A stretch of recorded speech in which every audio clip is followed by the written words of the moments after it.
Le Quesaco, c'est l'émission numéro 1 sur le vocabulaire religieux. Bonjour et bienvenue. On est parti pour découvrir un nouveau mot. Et là, vous le constatez tous les jours, les beaux jours sont revenus. Ça fait du bien. Et si on jette un petit œil dans le calendrier liturgique, c'est bientôt l'Ascension. Alors, c'est vrai que pour la plupart des gens, c'est surtout l'occasion de partir en week-end prolongé. Mais ça désigne avant tout un épisode de la Bible extrêmement important et je dirais même fondateur de la foi chrétienne. Alors, comme d'habitude, on va regarder notre micro-trottoir et on en parle après.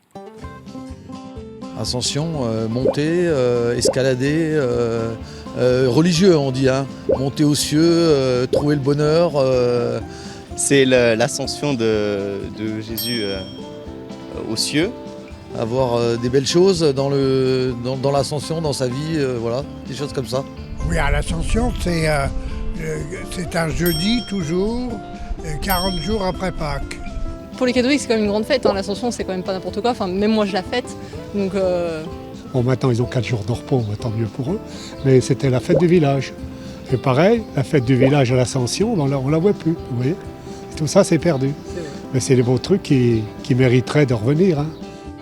Bon voilà, là on a quelques bonnes réponses. En même temps, c'était plutôt facile, puisqu'il y a beaucoup d'indices dans le mot lui-même. On comprend bien le côté élévation. Mais on va en savoir plus évidemment avec le père Bernard Clasen. D'abord, bonjour. Bonjour. Alors dites-nous tout de l'Ascension.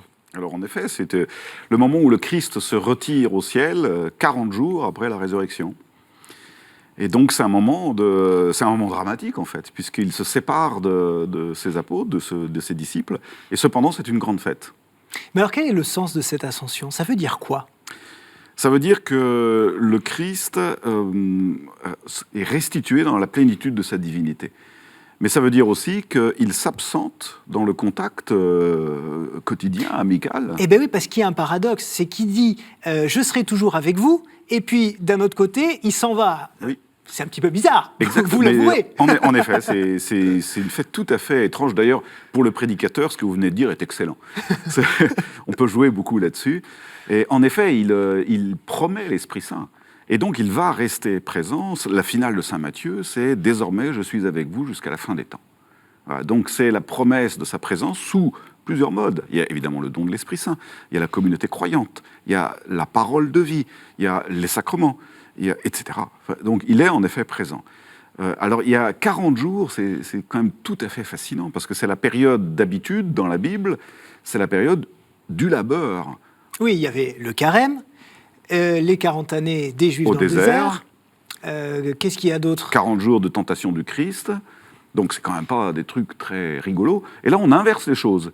C'est-à-dire, c'est 40 jours de plénitude, de bonheur, de compagnonnage, de proximité, d'évidence.